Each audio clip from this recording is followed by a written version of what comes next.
रिश्ते अंकुरित होते हैं प्रेम से, जिंदा रहते हैं संवाद से, मुरझा जाते हैं गलतफहमियों से, बिखरने लगते हैं अहंकार से और मर जाते हैं अपेक्षाओं के भार से।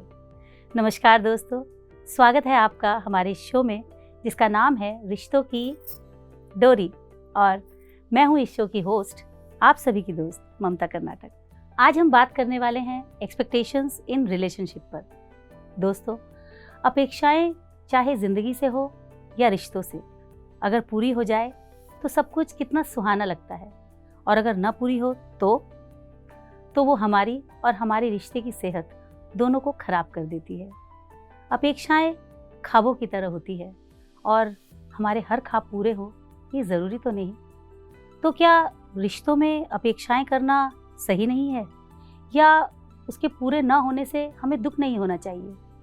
वैसे ये एक गुत्थी है और मैं कोई एक्सपर्ट तो हूँ नहीं जो इसे सुलझा सकूँ। तो चलिए हमारे आज की एक्सपर्ट को बुलाते हैं और इस गुत्थी को सुलझाते हैं। आज की हमारी गेस्ट हैं सूजी सिंह जी, जो एक रिलेशनशिप एक्सपर्ट हैं, एक ग्रीफ एक्सपर्ट हैं, मेंटल हेल्थ एक्सपर्ट हैं और साथ ही साथ एक इंटरनेशनल बुक राइटर। आइए उनका स्वागत करते हैं। तो मैम, इस अपेक्षा के साथ कि आप हमें इन अपेक्षाओं के मायाजाल से आज बाहर निकाल लेंगी, आपका बहुत बहुत स्वागत है स्टूडियो में। नमस्ते ममता, बहुत खुशी हुई आपसे मिलके। मैम हमें भी। मैं होप करती हूँ कि ये गुत्थी सुलझा सकेंगे हम आज। बिल्कुल, पर इस गुत्थी को हम सुलझाएं इससे पहले हम एक वीडियो देखते हैं। बिल्कुल। जब हम किसी रिश्ते में होते हैं तो हम सामने वाले से कुछ न कुछ एक्सपेक्टेशंस भी रखते हैं। जैसे किसी से प्यार या सम्मान की चाह रखना स्वाभाविक है, वैसे ही उम्मीदों का होना भी सामान्य है। लेकिन जैसे जैसे हमारा रिश्ता गहरा होता जाता है, हमारी उम्मीदें भी बढ़ती चली जाती है। बढ़ती उम्मीदें पूरी ना होने पर हमें सामने वाले व्यक्ति में बिना किसी कारण के कमियां नजर आने लगती हैं, जिस वजह से अक्सर रिश्तों में खटास भी आ जाती है। ऐसे में अपनी एक्सपेक्टेशंस को कैसे बैलेंस करें, आइए जानते हैं हमारे एक्सपर्ट से। तो मैम, शुरुआत करते हैं इसी सवाल से कि रिश्तों में आखिर एक्सपेक्टेशंस का क्या मतलब है? सरल शब्दों में अगर कहा जाए तो रिश्तों में एक्सपेक्टेशंस का अर्थ है ये उम्मीद रखना कि सामने वाला जो है वो मेरे मन की इच्छा को समझ भी लेगा बिन बोले, और उसको तुरंत पूरा करने के लिए तैयार भी हो जाएगा। मन जो है ना, वो दूसरे को अपनी कठपुतली बनाना चाहता है। और अगर ये कठपुतली नाचती नहीं है तो हम बहुत उदास हो जाते हैं, अपसेट हो जाते हैं, गुस्सा भी हो जाते हैं। अब मान लो हम सुबह उठते हैं और मन उम्मीद करता है कि एक बढ़िया कप चाय मुझे मिले, पर वो कोई और बना के दे दे। अब ये सोच के तो हाजिर नहीं होगी चाय, तो हमें क्या करना पड़ेगा? पहले हम बिस्तर से उठेंगे, किचन में जाएंगे, गैस पे पानी रखेंगे, पत्ती, चीनी, दूध स्वाद अनुसार उसमें डालेंगे और तब जाके उस चाय का हम आनंद ले सकते हैं। तो अब देखिए कि हमने जब अपने से कोई उम्मीद की तो एक कितना लंबा प्रोसेस फॉलो करना पड़ा उसको पूरा करने के लिए। पर जब हम दूसरों से उम्मीद रखते हैं ना, तो हम सोचते हैं कि मैजिकली वो हमारे मन को पढ़ भी लेगा, समझ भी लेगा और पूरी भी करने को एकदम तैयार हो जाएगा। तो हर रिश्ता जो है वो इस उम्मीद में जकड़ा हुआ है कि सामने वाला मेरी मानसिक इच्छा पूरी करेगा। मतलब चाय बिना उबले ही हमारे पास आ जाए। बिल्कुल। तो बच्चे जो हैं वो चाहते हैं कि उनके माँ बाप उनकी सारी इच्छाएं पूरी करें। आईफोन चाहिए और बाहर जाना है, किसी भी चीज़ में उन्हें मना ही नहीं चाहिए। इसी तरह माँ बाप जो हैं वो चाहते हैं कि हमारे बच्चे वो हमारी रिस्पेक्ट करेंगे और हमारा नाम रोशन करेंगे, बुढ़ापे में सहारा भी बनेंगे हमारा। पति जो है वो उम्मीद रखता है कि मेरी जो पत्नी है वो मेरे परिवार को जोड़ के रखेगी, और पत्नी उम्मीद करती है कि ससुराल में जाके उसे प्रेम मिलेगा, रिस्पेक्ट मिलेगी और फ्रीडम भी मिलेगी घूमने फिरने की। एम्प्लॉई जो है वो एक्सपेक्ट कर रहा है अपने बॉस से कि वो मुझे प्रमोशन देगा और मोटा इंक्रीमेंट देगा। बॉस जो है वो चाह रहा है एम्प्लॉय से कि ये मेरे को बेस्ट परफॉर्मेंस देगा और अच्छा प्रॉफिट देगा। अब आप देख ही रहे हैं कि हर कोई किसी दूसरे से कुछ पाने की इच्छा रखता है। अपेक्षाओं की जंजीरों में सब बंधे हुए हैं, और एक चक्र है। रिश्तों में ये दूसरे से कुछ पाने की इच्छा को ही एक्सपेक्टेशन कहा जाता है। जी, कि मतलब जो हम चाह रहे हैं वो सामने वाला कर दे बिना हमारी किसी मेहनत के। एब्सोल्युटली। तो मैम, जैसे अभी आपने एक्सपेक्टेशंस की बात की कि हर इंसान एक्सपेक्टेशन से घिरा हुआ है, तो आखिर इस एक्सपेक्टेशंस की शुरुआत कहाँ से होती है? इसके बहुत सारे कारण हैं। अब बचपन में जब हम छोटे होते हैं तो हमें अपने माता पिता की हर बात सुननी पड़ती है, और अगर हम कभी वो बात नहीं मानते तो डिसिप्लिन के नाम पे हमें पनिशमेंट भी दी जाती है। तो मान लो कि एक छोटा बच्चा जो शाम को बाहर खेलने जाना चाहता है, पर उसकी माँ कहती है नहीं बेटा, जब तक तुम होमवर्क खत्म नहीं करते हो तब तक तुम बाहर नहीं जा सकते हो। और बच्चा नासमझ है तो वो सोचता है मुझे मेरा मन नहीं कर रहा, तो वो चले जाता है खेलने। पर जब वो लौट के आता है तो माँ उसे डांटती है, डपटती है, उससे गुस्सा हो जाती है, और बच्चा महसूस करता है कि यहाँ पे कुछ हुआ, माँ ने एक उम्मीद रखी, मैंने वो उम्मीद पूरी नहीं की, और इसलिए माँ मुझे अब एक्सेप्ट नहीं कर रही है, या मुझे रिजेक्ट कर रही है, या मुझसे नाराज़ है। अब धीरे धीरे जैसे ऐसी समस्याएं होती रहती हैं। फिर ये चीज़ें मार्क्स, स्कूल के, ये सब पे भी तो सेम चीज़ होती है। बिल्कुल, कि जब भी मैं अपने माता पिता की उम्मीदें पूरी करता हूँ तो वो मुझे एक्सेप्ट करते हैं, उनका अप्रूवल मुझे मिलता है, वो मुझे प्यार देते हैं। और जब मैं उनकी उम्मीदों को पूरा नहीं करता हूँ तो वो मुझसे दूर चले जाते हैं, वो अपना प्यार जो है वो मुझे नहीं दिखाते हैं। और यहाँ से शुरू हो जाती है एक चाइल्डहुड कंडीशनिंग कि अगर उम्मीदें पूरी नहीं करेंगे तो लोग हमें रिजेक्ट करेंगे, और अगर हम उनको पूरी करते हैं तो वो हमें अप्रूव भी करेंगे और प्यार भी देंगे। तो सेंस ऑफ अप्रूवल की वजह से वो एक्सपेक्टेशन हमारे अंदर आ जाती है। नहीं, वो एक्सपेक्टेशन आती है कि ये नियम है रिश्तों का, पूरा करेंगे तो एक्सेप्ट होंगे। तो यहाँ पे हमने एक ऑब्जर्वेशन बनाया बच्चे ने, और उसको समझ आ गया कि आगे जाके जीवन में जब जब मैं एक्सपेक्टेशन पूरी करूँगा तो मुझे प्रेम मिलेगा। और सेम चीज़ वो फिर अपने संग भी करने लगता है। बिल्कुल, वो उसको सीख मिली है तो वो अपने ऊपर भी अप्लाई कर रहा है। इसका मतलब कि मैं भी लोगों से एक्सपेक्ट कर सकता हूँ, और अगर मेरी एक्सपेक्टेशन खरी उतरेगी तो मैं उनको एक्सेप्ट करूँगा, नहीं तो मैं भी नाराज़ हो सकता हूँ, मैं भी, बिकॉज ये माता पिता से ही सीखते हैं हम सब कुछ। तो उसको लगता है कि ये सही है। तो ये चाइल्डहुड कंडीशनिंग से शुरू होती है। फिर हम अगला कारण है इसका, ये बहुत इंटरेस्टिंग है, जिसे हम कहते हैं मिथ मेकिंग। अब बड़े होते होते हम ढेर सारी ऐसी स्टोरीज, कहानियां सुनते हैं जिनमें रियलिटी और फैंटेसी का अंतर जो है ये बिल्कुल ब्लर होने लग जाता है। तो एक ऐसी मैं मिथ आपके साथ शेयर करती हूँ। Ma'am please, I am very excited. तो लोग ये बिलीव करते हैं कि उनका एक सोलमेट होगा जो अचानक जीवन में आएगा, एक हैंडसम सा प्रिंस जो सफेद घोड़े पे सवार उनके जीवन में आएगा, उनको अपनी बाहों में समेट के और एक ऐसे मुल्क ले जाएगा जहां पे वो हमेशा खुश रहेंगे। अब आप इस कहानी में देखिए कितनी सारी एक्सपेक्टेशंस पैदा हो गई।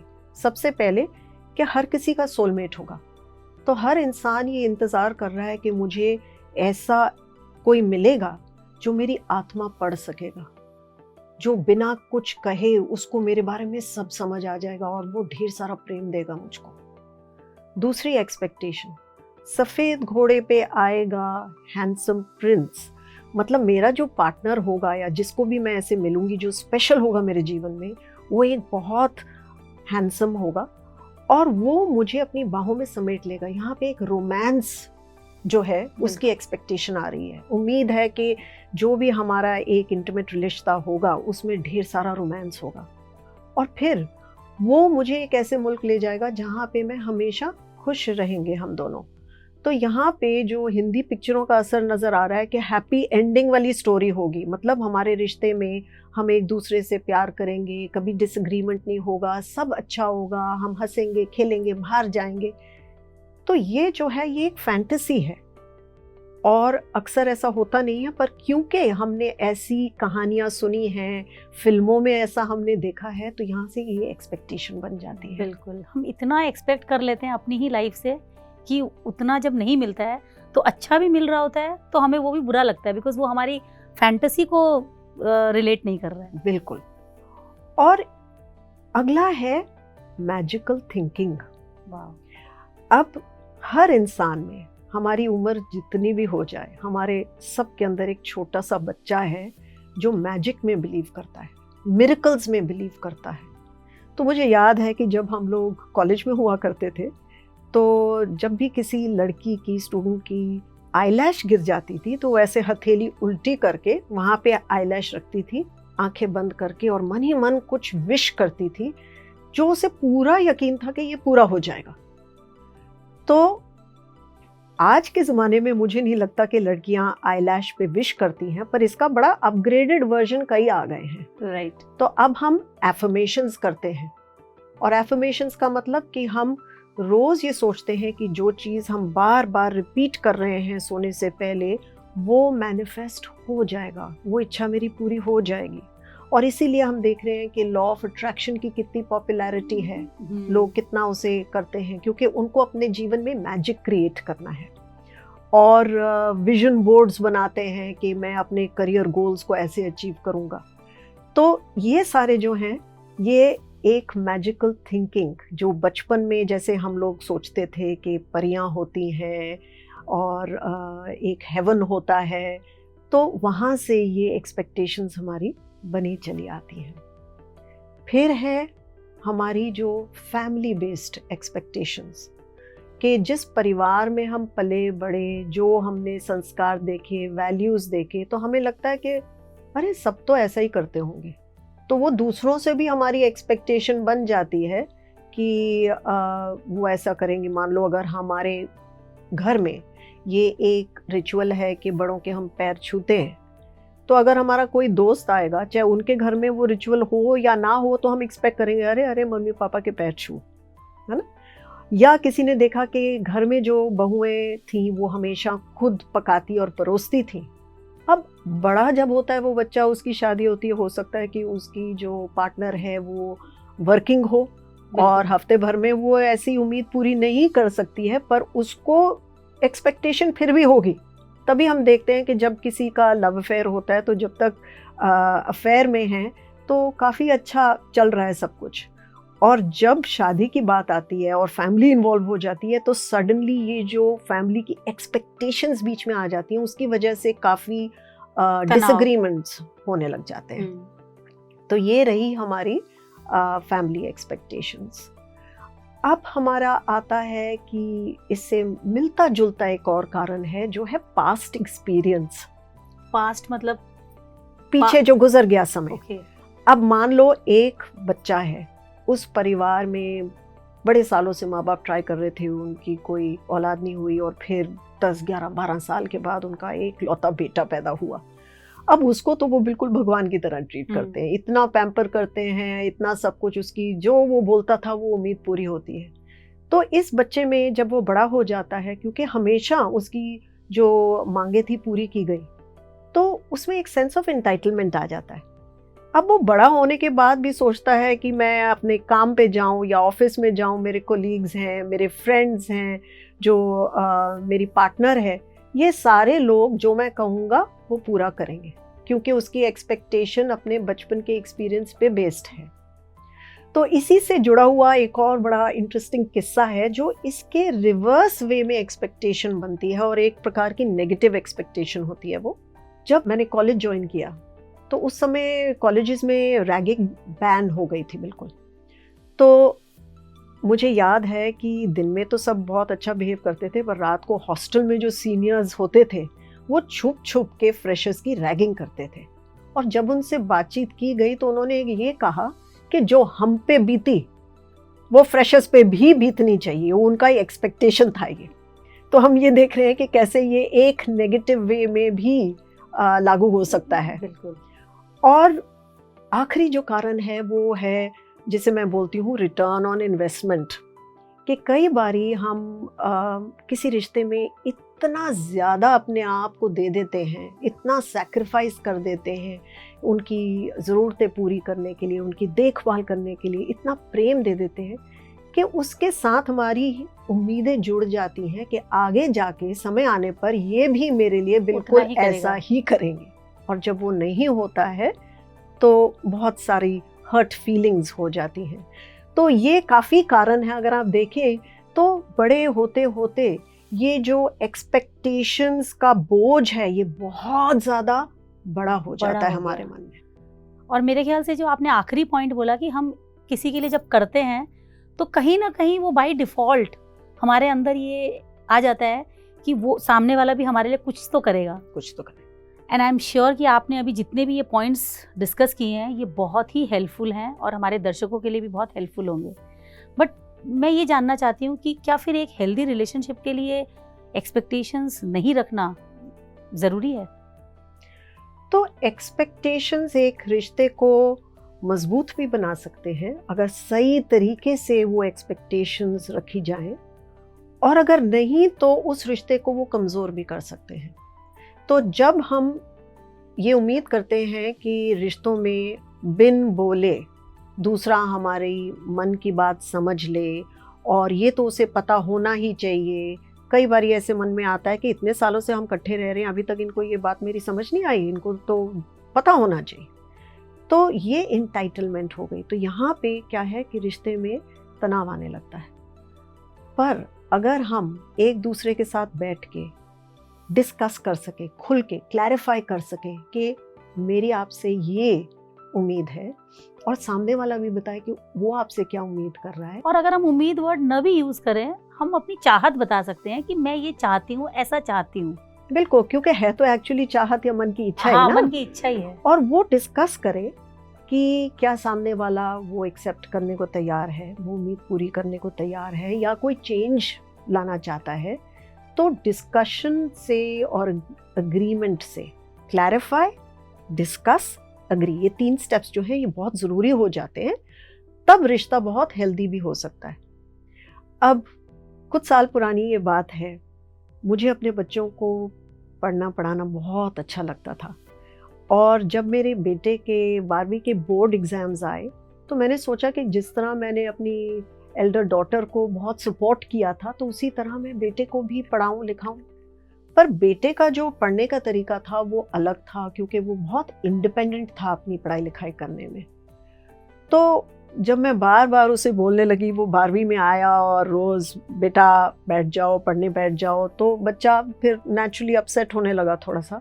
और उसने एक दिन मेरे को कहा, कहता है मम्मा आप मुझे बता दो कि आपकी क्या एक्सपेक्टेशन है मुझसे, कितनी परसेंटेज आप चाहते हो, मैं पूरी कर दूंगा, पर आप मुझे ना रोज़ रोज़ पढ़ने को मत बोला करो। तो मेरे मन में भी बात ये समझ आई, तो मैंने कहा ठीक है बेटा, तो मैं तो नहीं तय करूँगी कि आपकी कितनी परसेंटेज आनी चाहिए, ये मैं सिर्फ इतनी उम्मीद रखती हूँ आपसे कि जो आपका बेस्ट परफॉर्मेंस है, जो आपका पोटेंशियल पूरा आप कर सको, आप डिसाइड करो कि उस परफॉर्मेंस की कितनी परसेंटेज होनी चाहिए। तो हम दोनों ने बातचीत की और डिसाइड किया कि चलो हम एक गोल बनाएंगे कि 95% ट्राई करते हैं। अब उसमें उसने कुछ शर्तें भी रखी, फिर कहा कि देखो मम्मा अब 10 महीने रह गए हैं, आप मेरे को बिल्कुल नहीं बोला करोगे, क्योंकि फिर मेरे मन में थोड़ी सी चिड़चिड़ापन जैसे आने लगता है। मैं अपने हिसाब से टाइम टेबल बनाऊंगा, मैं पढ़ूंगा। और मैंने शर्त ये रखी कि ठीक है, तो आप मुझे ये टाइम से बता देना बेटा कि आपको किसी एक्स्ट्रा क्लासेस की ज़रूरत हो, या आपको कोई ट्यूशन रखनी हो, कोई सब्जेक्ट में दिक्कत आ रही है आपको, तो समय से बता देना। ये बाद में मत बोलना कि मुझे हेल्प नहीं मिली, क्योंकि अब मैं आपको पढ़ा नहीं रही हूँ, तो हो सकता है मुझे ना पता चले कि आपको किस चीज़ की हेल्प चाहिए। तो ये हम दोनों ने डिसाइड किया, अग्री किया सारी डिटेल में, और जब उसका रिजल्ट आया तो उसने वो परसेंटेज एक्सीड की अपनी गोल को, और उससे ज़्यादा नंबर आए उसके। तो यहाँ पे हमें क्लियर हो जाता है कि एक रिलेशनशिप को हेल्दी बनाने के लिए हमें क्या क्या करना पड़ा।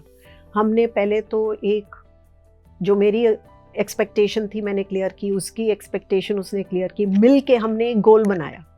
फिर हमने अपनी शर्तें रखी कि उसको पूरा करने के लिए हमें क्या क्या करना पड़ेगा, रोल्स हम दोनों ने क्या प्ले करने थे, और फिर हमने एक दूसरे पे पूरा भरोसा रखा कि वो पूरी होंगी बातें। तो अंडरस्टैंडिंग के साथ बहुत अच्छा और गहरा रिश्ता बन सकता है हमारा। तो एक्सपेक्टेशंस अगर हेल्दी हो और उसे हेल्दी तरीके से पूरी करवाई जाए तो वो ज़्यादा बेटर है। बिल्कुल।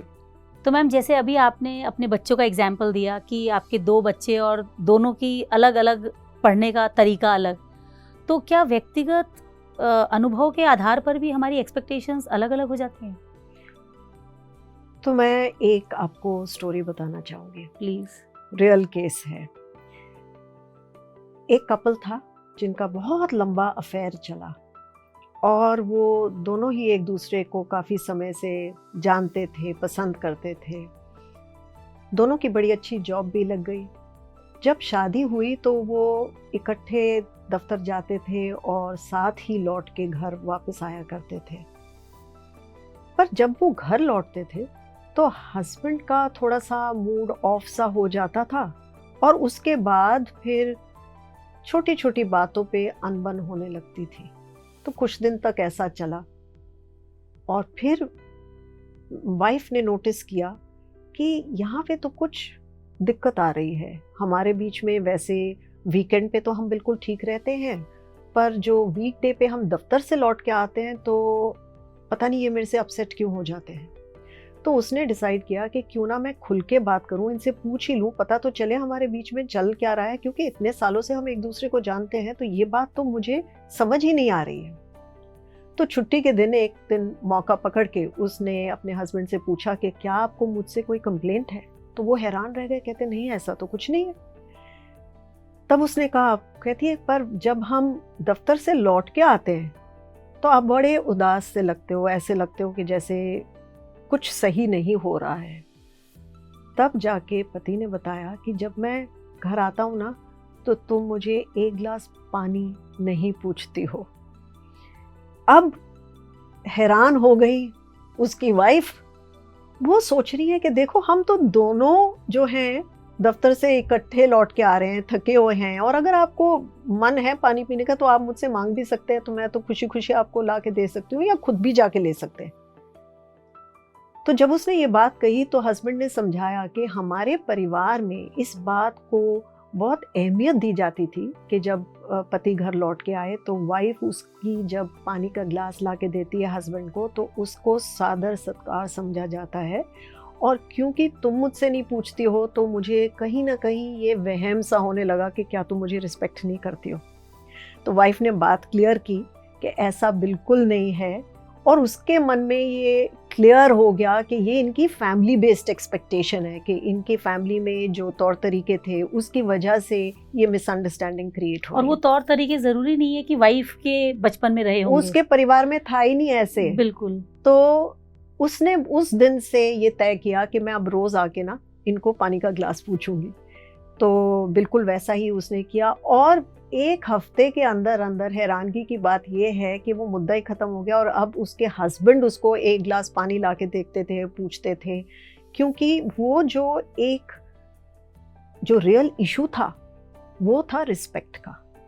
और अगर ये बात खुल के सामने ना आती, पानी के ग्लास की एक्सपेक्टेशन जो थी, जो उम्मीद वो कर रहे थे, वो एक्चुअली उम्मीद कर रहे थे कि मेरी पत्नी कोई ऐसा एक तरीके से मुझे बता सके कि मैं आपकी इज्जत करती हूँ, वो क्लियर हो गया तो सारी बात ही खत्म हो गई। तो इसलिए हम देखते हैं कि हमने अपना जीवन कैसे जिया है, हमारे तौर तरीके क्या हैं, जो हमारे फैमिली बेस्ड ट्रेडिशंस हैं, जो हमारे संस्कार हैं, उनके बेसिस पे कई बारी हम लोगों से एक्सपेक्ट करते हैं कि वो हमारे साथ वैसा ही करेंगे, और उनका हम अलग अर्थ निकाल लेते हैं, कि इंटरप्रेट उसको ऐसे कर लेते हैं कि हमें कोई बात चुभ जाती है और असल में वो बात होती नहीं है। तो कोई भी अजम्पशन नहीं हमें बनाना चाहिए, हमें क्लियर कर लेनी चाहिए बात। तो मैम, क्या एक्सपेक्टेशंस भी अलग अलग तरह की हो सकती है, और अगर हाँ तो एक्सपेक्टेशंस कितने प्रकार की हो सकती है हमारी? तो एक्सपेक्टेशंस कई प्रकार की होती हैं, पर मैं इनको 6 कैटेगरीज में डालने की कोशिश करूंगी, और सब में मैं एक अहम जो एक्सपेक्टेशन है उसको मेंशन करूंगी, ताकि हम ध्यान दे सकें कि इस एक्सपेक्टेशन से हमें बचना है। ओके।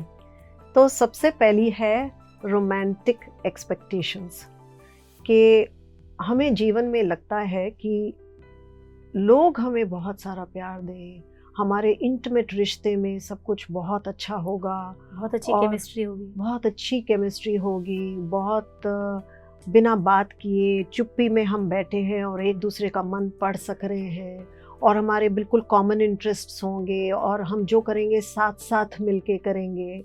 तो यहाँ पे एक जो बहुत ज़रूरी बात का हमें ध्यान रखना है, जो एक्सपेक्टेशन हम करते हैं कि दूसरा कोई मेरे अधूरेपन को पूरा करेगा।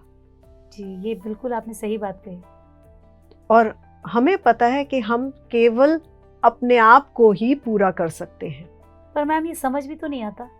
ये समझ नहीं आता इसलिए क्योंकि हमने ये सारी वो जो मैंने आपको मिथ मेकिंग वाली कहानियां बताई थी, हमें लगता था कि कोई आएगा और वो हमें खुशी देगा। 1 + 1 हम 11 बन जाएंगे। यानी हमने बचपन से खुद को 1 + 1 11 नहीं समझा। नहीं समझा। हमने हमेशा दूसरे 1 का वेट किया। हमने अपने आप को नॉट इनफ समझा, इनकम्प्लीट समझा, मैं अधूरी हूँ, कोई दूसरा मुझे पूरा करेगा। अगर वो मुझसे प्यार करता है, अगर वो मुझे अप्रूव करता है, अगर वो मुझे एक्सेप्ट करता है, ये कंडीशन हमने अपने ऊपर ही लगा लिया हमारे मन में। तो जब तक हम इनसे फ्री नहीं होते हैं तब तक हम दूसरों से एक्सपेक्ट भी करते रहेंगे, और ये नेचुरल बन जाती हैं एक्सपेक्टेशंस रोमांस की। दूसरी है हमारी जो फैमिली एक्सपेक्टेशंस, और जैसे मैंने पहले भी आपको बताया कि ट्रेडिशंस जो हमारे हैं, जो हम त्योहार भी हम जो सेलिब्रेट करते हैं अपने परिवार में। अब मान लो रक्षाबंधन का त्योहार आने वाला है, आप ये समझो कि जो लड़की हर साल वो धागा बांधते समय अपने भाई की हथेली पे उसके मन में क्या आ रहा है, ये विचार आ रहा है कि जब भी मुझे जीवन में कभी कोई मुसीबत पड़ेगी तो मेरा भाई वहां खड़ा होगा। अब ये उम्मीद डेंजरस है, क्योंकि हो सकता है भाई उनका रिश्ता ऐसा हो या ना हो, भाई वो आपके लिए आपकी मदद कर सके या ना कर सके, पर वो उम्मीदें बन जाती हैं। तो ये फैमिली और ट्रेडिशन से जो लिंक्ड हैं, ये एक्सपेक्टेशंस हैं। तीसरी होती हैं जो सोसाइटी और कल्चर से लिंक्ड होती हैं। जिस सोसाइटी में हम जीते हैं, जो हमारा समाज हमसे मांगता है या चाहता है, और हर समाज अलग होता है। जिस तरह हम इंडिया में हैं तो यहाँ पे हमारी सोशल एक्सपेक्टेशन कुछ अलग होगी, विदेश में जाके अलग हो सकती है। तो एक चीज़ जो हम सोचते हैं, ये एक एक्सपेक्टेशन जिसे हमें बचना है कि हर लड़की को शादी ज़रूर करनी चाहिए, और इससे जुड़ी अगर आपका बच्चा नहीं होता है तो एक औरत अधूरी है जी। तो ये एक सोशल एक्सपेक्टेशंस बन जाती हैं, और इनका बोझ सोसाइटी जो है वो बच्चों पे बहुत डालना शुरू कर देता है। इसके बाद आती हैं जो हमारी ईगो बेस्ड एक्सपेक्टेशंस होती हैं। ईगो मतलब मेरा जो अहम सोचता है कि मैं जो चाहती हूँ वो पूरा होना चाहिए, और इसमें जो हमें ध्यान रखना है जिस एक्सपेक्टेशन का, मैं किसी को भी बदल सकती हूँ। हमने कई बार ये सुना है कि जब शादियाँ तय होती थी तो हमेशा कहा जाता था कि ना कम उम्र की लड़की हो तो बेटर है, क्योंकि उसे हम मोल्ड कर सकते हैं। या कई लोग सोचते हैं शादी के बाद मेरे हस्बैंड ऐसे हैं तो कोई बात नहीं, मैं उनको टिप टॉप पॉलिश कर लूँगी, उनको बदल लूँगी। तो ये सोच ईगो के आधार पे है। या कोई अगर लड़की को थोड़े लो स्टेटस वाले घर से अगर हम लेकर आए, गरीब घर से लेकर आए, तो उसे हम अपने हिसाब से ढाल लेंगे। ये भी कई लोगों के थॉट्स होते हैं। बिल्कुल। तो किसी को बदलने की इच्छा, ये जो एक्सपेक्टेशन है, ये ईगो पे आधारित होती है। इसके बाद आता है हमारा सेल्फ प्रोजेक्टेड जो एक्सपेक्टेशंस है, मतलब मैंने जो सोचा बिल्कुल वैसा ही होना चाहिए। और इसमें हमें ध्यान रखना है कि जैसा मैं सोचती हूँ वैसा सब को वैसा ही सोचना चाहिए। जो मेरी सोच है वही उनकी सोच होनी चाहिए, या जो मैं कर सकती हूँ वो सब कुछ कोई और भी कर सकता है। तो हम कई बारी जब हमारी किसी रिश्ते में आर्ग्यूमेंट होती है तो हम सामने वाले को यही कहते हैं, इफ मैं अगर तुम्हारे लिए ये कर सकती हूँ तो तुम मेरे लिए ये क्यों नहीं कर सकते हो। और ऐसा भी तो होता है कि जैसे मैं अगर अपने बच्चे को पढ़ा रही हूँ तो मैं अगर ऐसे पढ़ा रही हूँ, आज अगर मैं कहीं बाहर जा रही हूँ तो तुम भी ऐसे पढ़ाओ। मतलब हम अपने हस्बैंड से भी एक्सपेक्ट करते हैं कि इस तरीके से क्यों नहीं पढ़ा रहे हो जैसे मैं पढ़ा रही हूँ। हाँ, कि जैसे अगर मैं रसोई बड़ा अच्छा साफ करती हूँ तो तुम इतना गंद क्यों डालते हो रसोई में। राइट। तो यहाँ पे ये क्या हो गई, मैंने अपनी सेल्फ को प्रोजेक्ट किया कि ये काम मैं कर सकती हूँ, इसका मतलब आप भी ये काम कर सकते हैं, और यही तरीका सही है। और आखिर में आती है यूनिवर्सल जो एक्सपेक्टेशंस हैं जो हमारी जीवन से होती हैं पर वो हमारे रिश्तों से जुड़ जाती हैं। जैसे कि लाइफ बिल्कुल फेयर होनी चाहिए। हमारे मन में ये कॉन्सेप्ट होता है कि जिस तरह अच्छे लोग होते हैं तो उनके साथ अच्छा ही होना चाहिए, बुरे लोगों के साथ चाहे बुरा हो जाए, या जो हीरो होता है और विलेन होता है, ये जो दो कॉन्सेप्ट हैं कि जीवन में हमेशा फेयर होना चाहिए, सब कुछ जस्टिस होना चाहिए। पर हमें पता है कि ऐसे होता नहीं है, अच्छे लोगों के साथ भी बुरी घटनाएं होती हैं जी। और एक और एक्सपेक्टेशन जो यूनिवर्सल है और जिससे हमें बचना है, ये इच्छा कि हर कोई मुझे पसंद करेगा, ये कभी भी पूरा नहीं हो सकता। सेलिब्रिटीज तक को ट्रोल किया जाता है, तो हम ये कैसे मान लेते हैं या एक्सपेक्ट कर लेते हैं कि ऐसे लोग नहीं होंगे जो हमको पसंद नहीं करेंगे। अगर हम ये एक्सेप्ट करके चलते हैं कि दोनों प्रकार के लोग हमें मिलेंगे जीवन में, जो हमें अच्छे लगते हैं और जो हमें रिजेक्ट करते हैं, तो हमें इतना दुख नहीं होगा। पर ये एक और एक्सपेक्टेशन हमारी जीवन से बन जाती है और रिश्तों में बन जाती है। बिल्कुल। तो मैम, ये जो इतने प्रकार की एक्सपेक्टेशंस हैं जो आपने अभी बताई, तो इसमें हम ये कैसे समझें कि कौन सी एक्सपेक्टेशंस उचित है और कौन सी अनुचित है?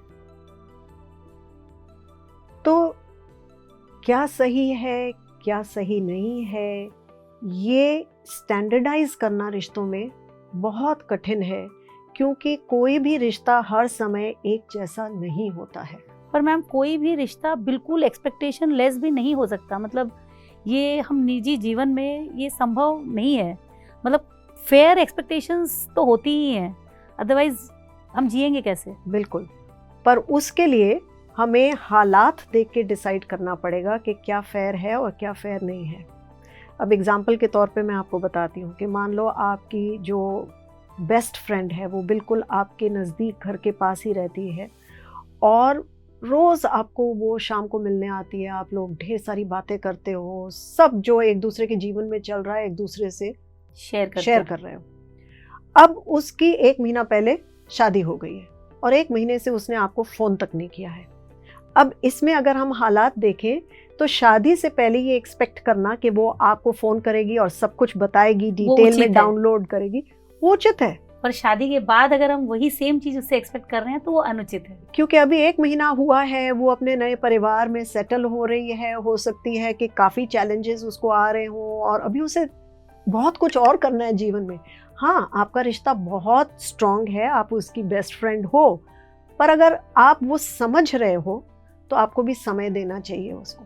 तो आप देख रहे हो कि कैसे हालात बदलने पर क्या चीज़ उचित है, क्या चीज़ नहीं है, क्या रीजनेबल है, क्या अनरीजनेबल है, ये आप सिर्फ सर्कमस्टांस देख के ही डिसाइड कर सकते हैं। बिल्कुल सही कहा। और दूसरा जो एस्पेक्ट है वो है कि हमारी दूसरे की क्षमता क्या है, उसके स्किल्स क्या हैं, क्या उसको वो जानकारी है जो हम उससे उम्मीद रख रहे हैं, या वो पूरी कर सकता है या नहीं कर सकता है। अब जैसे एक लेडी थी और उन्होंने मुझसे शेयर किया कि वो बहुत भावुक नेचर की थी, बड़ी इमोशनल टाइप की थी और आप ही की तरह उनका पोइट्री में बहुत इंटरेस्ट रहता था, तो बहुत एक्सप्रेशन के साथ वो हर चीज़ कह सकती थी, अपने दिल की बातें। उनके हस्बैंड जो थे वो बहुत प्रैक्टिकल नेचर के थे बात भी थोड़ी कम ही करते थे। अब जब कभी ये लेडी को कोई बात चुप जाती थी या वो अपसेट होती थी, उदास होती थी, तो वो अपने हस्बैंड के पास जब जाती, उनसे अपना रोती थी या दुखी होती थी, तो वो एक्सपेक्ट करती थी हस्बैंड जो हैं वो उनको एक एक्सप्रेशन वाला प्यार करेंगे, और हस्बैंड जो थे वो उसकी बात चुपके से सुनते और कोई सुझाव दे देते, अच्छा ये प्रॉब्लम है, ऐसे सॉल्व कर लो। अब वो मुझे कहती हैं कि मुझे सुझाव नहीं चाहिए, हल तो मैं भी ढूंढ सकती हूँ, मुझे तो एक्सप्रेशन वाला प्यार चाहिए, उनकी अंडरस्टैंडिंग चाहिए मुझे। तो मैंने कहा आपके हस्बैंड इतने प्रैक्टिकल हैं, क्या वो जानते हैं कि एक्सप्रेशन वाला प्यार क्या होता है और कैसे करना है? तब वो सोच में पड़ गई, कहती है शायद नहीं, क्योंकि शुरू से उन्होंने कभी भी एक्सप्रेस नहीं किया है, वो चुप ही रहते हैं ज़्यादा। तो मैंने उन्हें सजेस्ट किया, मैंने कहा अच्छा अब तुम मुझे बताओ कि उनको ऐसा क्या करना चाहिए जिससे तुम्हें लगे कि वो एक्सप्रेशन वाला प्यार है, कि वो तुम्हारी बात समझ रहे हैं या तुम्हारा दुख बांट रहे हैं या तुम्हें अंडरस्टैंड कर रहे हैं। तो उसने कहा कि जब मैं रो रही होती हूँ तो अगर वो आके मुझे गले लगा लें और बोल रहे हैं कि मैं तेरे साथ हूँ, डोंट वरी, तो मुझे ऐसा लगेगा। तो मैंने कहा क्या आपने ये बात कभी उनसे कही? तो वो कहती नहीं, मैंने तो ये नहीं कहा, मैंने ये चाहा कि वो खुद से समझ जाएं। बिल्कुल। तब मैंने उन्हें समझाया, मैंने कहा देखो आपकी जो आप एक्सपेक्ट कर रहे हो, बहुत स्पेसिफिक वे में आपको उनको ये बताना पड़ेगा, क्योंकि उनकी क्षमता नहीं है एक्सप्रेशन वाला प्यार करने की, आपकी है, उनकी नहीं है। अगर आप उनको एक एक्शन समझा देते हैं कि अगर आप ऐसे करें तो मुझे बहुत अच्छा लगेगा, और उसने फिर वो प्रैक्टिस किया और उनके लिए वो ईजी हो गया। तो इसमें हम देख रहे हैं कि जो सेकंड एस्पेक्ट होता है कि सामने वाला जो आप एक्सपेक्ट कर रहे हो, क्या उसमें वो कैपेबिलिटी है कि नहीं है। हाँ, और अगर नहीं है और आप एक्सपेक्ट कर रहे हो और दुखी हो जा रहे हो, तो उस सामने वाले की गलती नहीं है ना। और यहाँ पे ये भी है कि अगर हम उसे बता भी दें और फिर भी हम इस चीज़ को अंडरस्टैंड करें कि अगर वो फिर भी नहीं कर पा रहा है तो वो उसकी क्षमता में ही नहीं है, इसलिए वो नहीं कर पा रहा। बिल्कुल, बिकॉज कई जगह हम भी नहीं कर सकते वो चीज़। अगर मैं बहुत एक्सप्रेसिव हूँ और मुझसे कोई एक्सपेक्ट करे कि मैं एक्सप्रेस ना करूँ, तो वो मेरे लिए भी पॉसिबल नहीं होगा। तो यहाँ पे एक बहुत ज़रूरी अंतर आता है, सामने वाला करना चाहता है पर कैसे करना ये जानता नहीं है, मतलब वो मेरी इच्छा पूरी करना चाहता है, तो हमें ये पता चल जाएगा कि वो एक्सपेक्टेशन इसलिए पूरी नहीं कर रहा क्योंकि वो जानता ही नहीं है, पर हमें प्यार करता है। अगर हम कोई और तरीका स्पेसिफिक हो के उनको बताएं तो हो सकता है कि वो एक्शन वो पूरा करेंगे। वो कहते हैं ना कि अगर कोई हमारे तरीके से हमसे प्यार नहीं कर रहा तो इसका मतलब ये नहीं कि वो हमसे प्यार नहीं करता है, वो अपने तरीके से हमसे प्यार कर रहा है। इससे जुड़ी एक और बहुत इंटरेस्टिंग बात है कि हार्वर्ड में एक रिसर्च की गई जहाँ पे ये पता चला कि जब भी हमारा एटीट्यूड किसी के प्रति बहुत पॉजिटिव होता है तो हम उनसे एक्सपेक्ट भी ज़्यादा करते हैं और उनकी सपोर्ट भी हम बहुत ज़्यादा करते हैं ताकि वो सक्सेसफुल हो पाएं, और इसका नाम था पिग्मेलियन इफेक्ट। अब एटीट्यूड का क्या मतलब है? हमारी वो सोच, हमारी थिंकिंग और फीलिंग जो दूसरे के बिहेवियर को प्रभावित करती है। तो मान लो एक बच्चा है और उसके पिता सोचते हैं कि इसमें बड़ा स्पोर्ट्समैन बनने का पोटेंशियल है, तो उनका एटीट्यूड इतना पॉजिटिव है अपने बच्चे की तरह, उससे एक्सपेक्ट भी करते हैं कि ये आगे जाके कुछ नेशनल लेवल पे खेल सकता है। तो आप देखें कि उसको वो उसी प्रकार की रिसोर्सेज और हेल्प देंगे कि उसको किसी स्पोर्ट्स क्लब में ज्वाइन कराएंगे, अच्छे कोच के अंदर ट्रेनिंग देंगे, तो तब जाके वो बच्चा भी सक्सेसफुल हो सकता है। तो यहाँ पे हम देख रहे हैं कि क्योंकि हमारा एटीट्यूड पॉजिटिव था, एक्सपेक्टेशन हमारी ज़्यादा थी, सपोर्ट भी ज़्यादा थी। अगर इसको हम रिवर्स में लेते हैं, कोई बच्चा है और वो क्रिकेट खेलना सीखना चाहता है और उसकी एम्बिशन है कि हाँ मैं कुछ बनना चाहता हूँ क्रिकेट में, और पिताजी सोच रहे हैं कि बेटा तेरे से तो बैट भी नहीं उठाया जाता, तू क्या करेगा, तो उसको हम सपोर्ट भी नहीं देंगे क्योंकि हमारा नेगेटिव एटीट्यूड बन जाएगा, है ना। So true. तो ये बहुत ज़रूरी है कि हम एक पॉजिटिव एटीट्यूड से सपोर्ट दें। जहाँ पे भी हमारी एक्सपेक्टेशंस होती हैं तो सपोर्ट देना तो बहुत पॉजिटिव एक्सपेक्टेशंस का रिजल्ट पॉजिटिव ही होगा और नेगेटिव एक्सपेक्टेशंस का रिजल्ट नेगेटिव होगा। बिल्कुल। वाओ, सो तो इसका ध्यान रखें थोड़ा। पर मैम जैसे अक्सर देखा जाता है कि जब हमारी एक्सपेक्टेशंस पूरी नहीं होती, चाहे वो जीवन से हो, रिश्तों में हो, तो एक निराशा आ जाती है, हताशा आ जाती है, और कई बार ये निराशा और हताशा गुस्से का रूप भी ले लेता है हमारे अंदर। तो इसका सामना कैसे करें? तो इसमें 2 मुद्दे हैं। एक रिलेटेड है आपके एक्सपेक्टेशन को, उम्मीद को रिव्यू करना, और दूसरा हमारे मन से जुड़ा हुआ है। तो मान लो कि आप चाहते थे कि आपकी जॉब में प्रमोशन होनी चाहिए थी इस साल, और आपको प्रमोशन नहीं मिलती है। तो सबसे पहले आपको ये देखना होगा कि हमने वो प्रमोशन की जो एक्सपेक्टेशन थी वो किस बेसिस पे हमने बनाई थी, और रियलिटी चेक उसका क्या है। तो उसमें हम सोच सकते हैं कि अच्छा, मैंने इस साल परफॉर्मेंस बड़ा अच्छा किया था, मेरे बॉस के साथ जो रिव्यू हुई थी वो भी बहुत अच्छी हुई थी, तो मैंने सोच लिया या मन बना लिया कि जब सब कुछ इतना अच्छा चल रहा है तो प्रमोशन तो बनती है। पर अगर रियलिटी चेक ये है कि उस साल कोविड की वजह से कंपनी में किसी को भी प्रमोशन नहीं दी गई, तो अब हम जब दोनों को कंपेयर करेंगे तो हमको देखना पड़ेगा कि हमारी जो एक्सपेक्टेशन थी वो शायद अनरीजनेबल थी, उचित नहीं थी। इसी से जुड़ा हुआ है कि हमें ये देखना है कि क्या हमारी एक्सपेक्टेशन बहुत हाई है। मान लो किसी लेवल पे वो प्रमोशन 3 सालों में होता है, ये एक कंपनी का रूल है, और आपके अभी सिर्फ 2 साल ही पूरे होने को आए हैं, पर आपका बिल्कुल एक्सेप्शनल परफॉर्मेंस रहा है। तो आप ये सोच सकते हो कि मैं तो इतना अच्छा बेस्ट परफॉर्मेंस हूँ मेरी है, तो मुझे प्रमोशन मिलनी चाहिए थी, एक हक से हम मांग रहे हैं, तो ऐसा नहीं होता है। और तीसरा एस्पेक्ट इसका है कि क्या वो एक्सपेक्टेशन, मैंने कोई अजम्पशन बनाया था क्या? तो ये हो सकता है कि मैंने ये अजम्पशन बनाया कि मैंने इस साल पूरे डिपार्टमेंट में मैं अकेली थी जिसने प्रॉफिट दिया कंपनी को, तो इसलिए मुझे प्रमोशन मिलना चाहिए। पर अगर पूरी कंपनी नेट लॉस में रही हो, तो एक डिपार्टमेंट में प्रॉफिट होने से आपको प्रमोशन नहीं मिल सकता, क्योंकि वो कंपनी का रूल है। तो ये सारी चीज़ें हमें देखनी पड़ेंगी, जहाँ हर एंगल से हमें नाप तोल के अपने खुद की उम्मीद को, एक्सपेक्टेशन को एनालाइज करना पड़ेगा कि ज़्यादा कहाँ हो गया। दूसरी जो बात है वो जुड़ी हुई है हमारे मन से, कि मेरी एक्सपेक्टेशन पूरी नहीं हुई, इसका मैं क्या नेगेटिव अर्थ निकाल रही हूँ, इसको मैं इंटरप्रेट कैसे कर रही हूँ।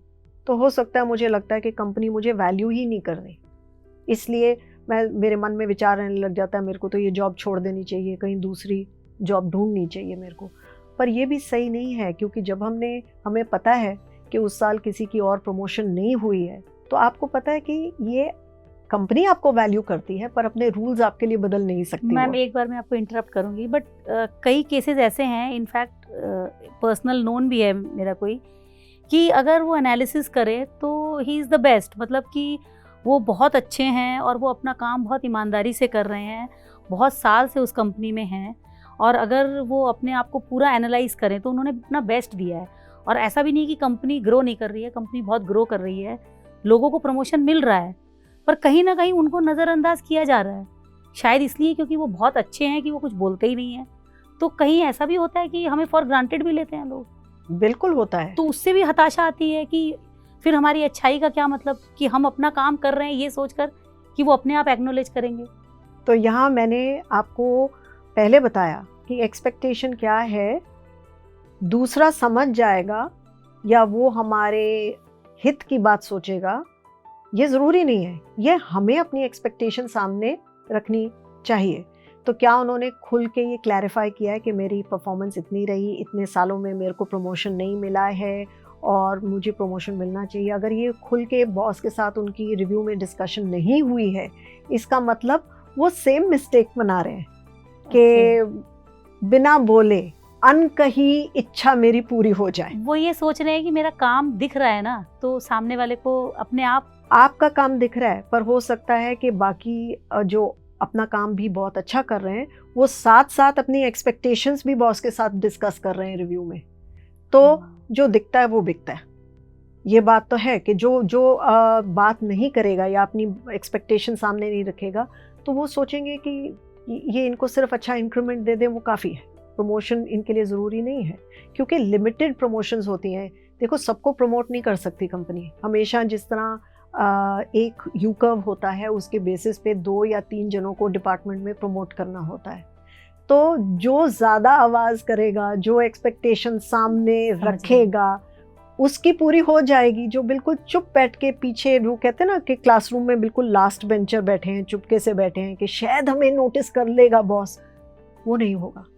तो उनको डिस्कस करना चाहिए, क्लैरिफाई करना चाहिए, अग्री करना चाहिए बॉस के साथ कि ये भी पूछना चाहिए कि क्या आपको लगता है कि मेरी परफॉर्मेंस में कोई कमी है, तो आप मुझे बताएं, मुझे क्या इम्प्रूवमेंट करनी है। और अगर वो इम्प्रूवमेंट बना लेते हैं तो वापस जाके नेक्स्ट अप्रेजल राउंड में वो कह सकते हैं कि आपने जो बोला मैंने पूरा किया है, तो अब मुझे प्रमोशन मिलनी चाहिए। बेसिकली वापस वही बात आ जाती है, कम्युनिकेट करो अपनी चीज़ों, बोलना बहुत ज़रूरी है, एक्सप्रेस करना। तो ये हमारा रहा कि हमें किस तरह उन्हें कहना है। और वापस आते हुए जो मैं आपको बात बता रही थी, मन से रिलेटेड क्या क्या एस्पेक्ट है, तो अगला एस्पेक्ट हमारा ये है कि जब आप जिस तरह कह रहे हैं कि अगर ये प्रमोशन राउंड आपका बीत चुका है, तो अब उसी बात को लेके अगर हम दुखी होते रहे तो हमारा अगला परफॉर्मेंस भी अच्छा नहीं होगा। ये बहुत ज़रूरी है कि हम उस स्टेज पे आके उसको लेट गो करें, ड्रॉप करें और अपने नए गोल्स सेट करें कि मेरे में क्या कमी है, मुझे क्या करना चाहिए। जब तक ये बॉस के साथ अग्रीमेंट हमारा नहीं होगा, नए गोल्स सेट नहीं होंगे, इम्प्रूव्ड परफॉर्मेंस नहीं होगी, तब तक हम आगे जाके अगले साल या अगले प्रमोशन राउंड में अपना नाम नहीं डाल सकते। राइट। तो बेसिकली निराश और हताश नहीं होना है, अपना काम निरंतर अच्छे मन से, अच्छी भावना से करते रहना है। नहीं, काम करना है, पर उसके ज़्यादा क्या है कि हमें अपनी जो मन की इच्छा है कि मुझे प्रमोशन चाहिए, जाहिर करनी है और पूछना पड़ेगा जो शर्तें। जिस तरह मैंने अपने बेटे की पढ़ाई के बारे में आपको एग्जांपल दिया था, हमने शर्तें रखी थी कि अच्छा अगर ये हमारा गोल है तो आप मुझे, बॉस क्या करेंगे मुझे सपोर्ट करने के लिए, कि मेरा नाम उनको ही तो सुजेस्ट करना पड़ेगा ना, जो प्रमोशन कमेटी होती है, तो उनका नाम वो सुजेस्ट कब करेंगे, अगर मैं क्या करता हूँ, मुझे क्या करना पड़ेगा वो सब कुछ के लिए। तो ये पूरी बात खुल क्लैरिटी, बेसिकली पूरी क्लियर कन्वर्सेशन होनी चाहिए। बिल्कुल राइट। तो मैम, एक्सपेक्टेशंस पे इतनी सारी चीज़ें तो सुन ली, पर अब आप ये बताइए कि इन एक्सपेक्टेशन से हम निपटे कैसे। इन एक्सपेक्टेशन से हमें बड़े केयर के साथ निपटना है। अब ये शब्द केयर मैंने अपने दर्शकों के लिए एक एक्रोनिम बनाया है जिनसे उनको याद रह सके कि क्या करना है। तो यहाँ पे सी शब्द जो अक्षर है वो है क्लैरिफाई। आप क्या चाहते हैं दूसरे से, दूसरा आपसे क्या चाहता है, ये क्लियर होना चाहिए। ए, अग्रीमेंट।